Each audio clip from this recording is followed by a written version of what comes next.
തദ്ദേശ സ്വയംഭരണ തെരഞ്ഞെടുപ്പിന്റെ വിജയം കണ്ടിട്ട് അമിത ആത്മവിശ്വാസം കാണിച്ചു കഴിഞ്ഞാൽ അത് കോൺഗ്രസിനെ പിന്നോട്ട് നയിക്കും. കോൺഗ്രസ് ആ ഒരു ആത്മവിശ്വാസത്തിൽ പ്രവർത്തിക്കാതെ വീട്ടിലിരുന്നു കഴിഞ്ഞാൽ പിന്നെ എന്നും വീട്ടിലിരിക്കേണ്ടി വരുമെന്നാണ് മുതിർന്ന നേതാവ് AK ആന്റണി സൂചിപ്പിച്ചിട്ടുള്ളത്. അപ്പോൾ ഈ സുനിൽ കനകോലുവിന്റെ റിപ്പോർട്ട് വന്നതിന് ശേഷം വലിയ തരത്തിൽ ആത്മവിശ്വാസത്തിലുണ്ടായിരുന്ന കോൺഗ്രസിന്റെ നേതാക്കന്മാർക്കും അണികൾക്കും വലിയൊരു തിരിച്ചടി തന്നെയാണ് സംഭവിച്ചിട്ടുള്ളതെന്നുള്ളതിൽ യാതൊരു സംശയവുമില്ല. നമസ്കാരം. കനകോലുവിന്റെ റിപ്പോർട്ട് ചോർന്നതുമായി ബന്ധപ്പെട്ടുള്ള ചർച്ചയാണല്ലോ ഇന്ന് രാഷ്ട്രീയ കേരളം ചർച്ച ചെയ്തുകൊണ്ടിരിക്കുന്നത്. അപ്പോൾ ഇന്ന് പ്രധാനപ്പെട്ട ഒരു മാധ്യമം ആ ഒരു വാർത്തയും അതിൽ നിന്ന് ചോർന്ന പ്രസക്ത ഭാഗങ്ങളും ഒക്കെ പുറത്തുവിട്ടിരുന്നു.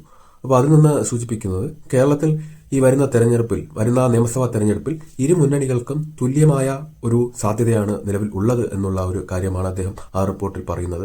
അപ്പോൾ അതിൽ പറയുന്നത് 40% വീതം വോട്ട് ഷെയറുകൾ ഇരു മുന്നണികൾക്കും LDFനും UDFനും ലഭിക്കാൻ സാധ്യതയുണ്ട്.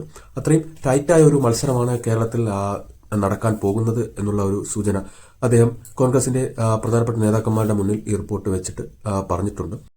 അപ്പോൾ ഈ റിപ്പോർട്ടിൽ പറയുന്നത് തദ്ദേശ സ്വയംഭരണ തെരഞ്ഞെടുപ്പിന്റെ ആ ഒരു വിജയം കണ്ടിട്ട് ആത്മവിശ്വാസം കാണിക്കാൻ കഴിയില്ല. അങ്ങനെ കാണിച്ചു കഴിഞ്ഞാൽ കോൺഗ്രസിന് വലിയ തിരിച്ചടി ഏറ്റുവാങ്ങേണ്ടി വരുമെന്നുള്ള തരത്തിലാണ് സുനിൽ കനകോലു റിപ്പോർട്ട് പറയുന്നത്.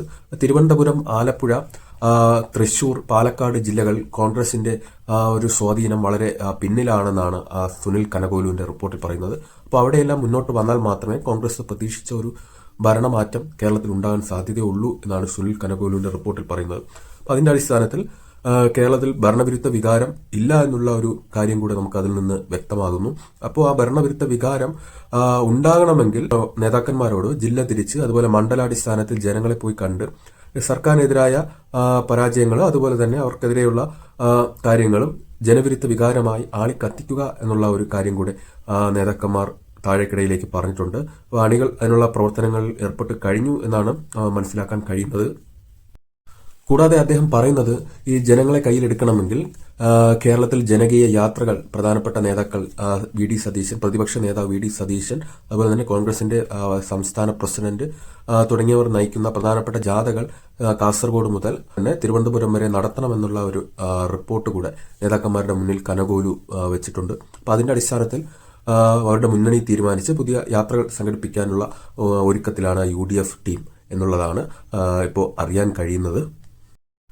അപ്പോൾ ഈ സുനിൽ കനകോലുവിന്റെ ഈ റിപ്പോർട്ട് പുറത്തു വന്നതിന് ശേഷം വലിയ തരത്തിലുള്ള ആത്മവിശ്വാസത്തിലുണ്ടായിരുന്ന നേതാക്കന്മാർക്കും അണികൾക്കും അതൊരു വലിയൊരു തിരിച്ചടി ഏക്കുന്ന ഒരു തരത്തിലുള്ള റിപ്പോർട്ട് തന്നെയാണ് സുനിൽ കനകോലു മുന്നോട്ട് വെച്ചിട്ടുള്ളത്.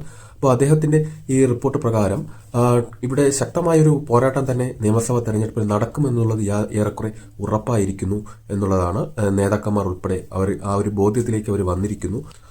അപ്പോൾ അതിന്റെ അടിസ്ഥാനത്തിൽ തന്നെ നേതാക്കന്മാർ അണികളോട് അമിത ആത്മവിശ്വാസം കാണിക്കാതെ കൂടുതൽ കേരളത്തിന്റെ സ്വാധീനം കുറഞ്ഞ മേഖലയിൽ ഉൾപ്പെടെ സ്വാധീനം വർദ്ധിപ്പിച്ച് ആ ഒരു അധികാരത്തിലേക്ക് എത്താൻ വേണ്ടിയിട്ടുള്ള പ്രവർത്തനത്തിൽ മുഴുകാൻ വേണ്ടിയിട്ട് എല്ലാവരോടും നിർദ്ദേശം കൊടുത്തു കഴിഞ്ഞു. അപ്പോൾ കോൺഗ്രസിന്റെ മുതിർന്ന നേതാവ് AK ആന്റണി പറഞ്ഞത് തദ്ദേശ സ്വയംഭരണ തെരഞ്ഞെടുപ്പിന്റെ വിജയം കണ്ടിട്ട് അമിത ആത്മവിശ്വാസം കാണിച്ചു കഴിഞ്ഞാൽ അത് കോൺഗ്രസിനെ പിന്നോട്ട് നയിക്കും.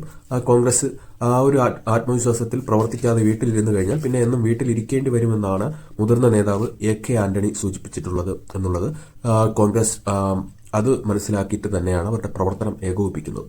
അപ്പോൾ വരും ദിവസങ്ങൾ എന്ത് തന്നെ സംഭവിക്കുമെന്ന് നമുക്ക് കാത്തിരുന്ന് കാണാം. Okay, by.